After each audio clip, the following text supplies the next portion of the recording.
देखिए, जो देश हित में जब जब आवश्यक बातें आई है, नरेंद्र भाई मोदी जी देश के हित में हर चीज को सोच रहे हैं, आगे बढ़ रहे हैं। जनगणना भी बहुत स्रोतों से बहुत लोगों की मांग होते होते उनके दिमाग में बात आई। हम लोगों ने समझाने का प्रयास किया कि जनहित में जनगणना बहुत जरूरी है।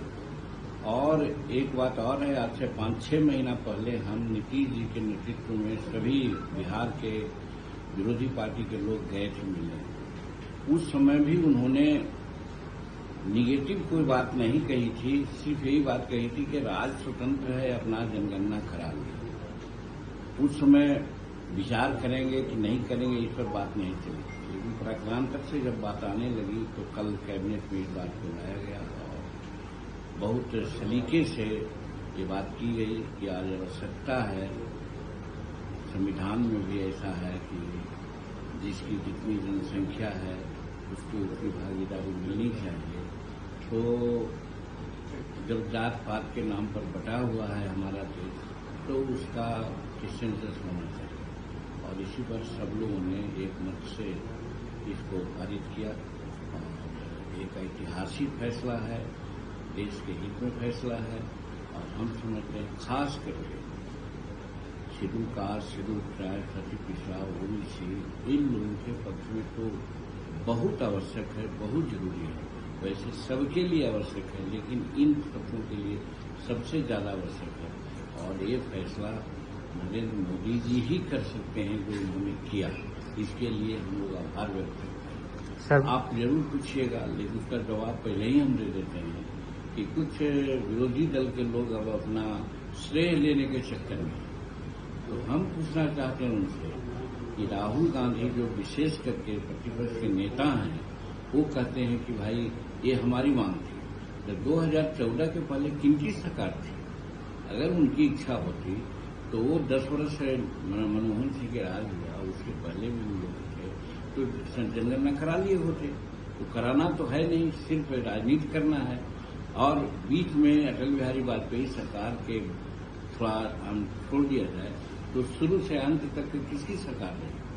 तो वो लोग जो बोलते हैं कि बेकार बोलते हैं।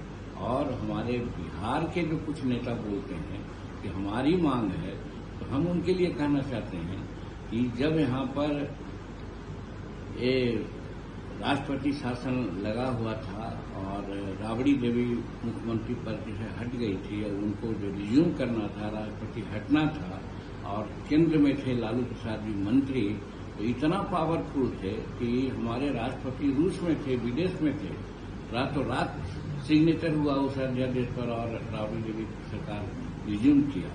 तो उस समय लालू जी या लक्ष्मी प्रसाद जी के जो वंश के लोग हैं कहाँ चले गए थे?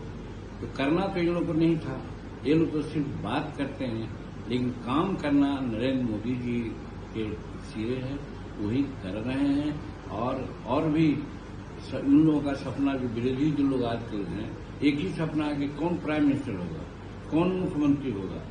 आप एनडीए के लोगों से सुना है? ये सब ये लोग देश के विकास के लिए बात करते हैं। ये लोग कहते हैं कि 2047 में भारत हमारा विकसित राष्ट्र होगा। हमारा भारत को मिला था 2014 के पहले हम 11वां पोजीशन आर्थिक व्यवस्था में थे, आज हम लोग 5वां पोजीशन में आ गए हैं।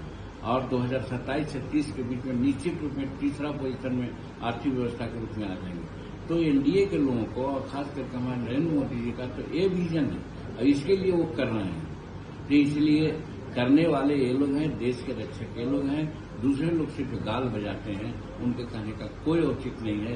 ये फैसला ऐतिहासिक है, जनहित में है। इसके लिए जितना भी प्रशंसा किया जाए नरेंद्र मोदी जी की, वो कम हो।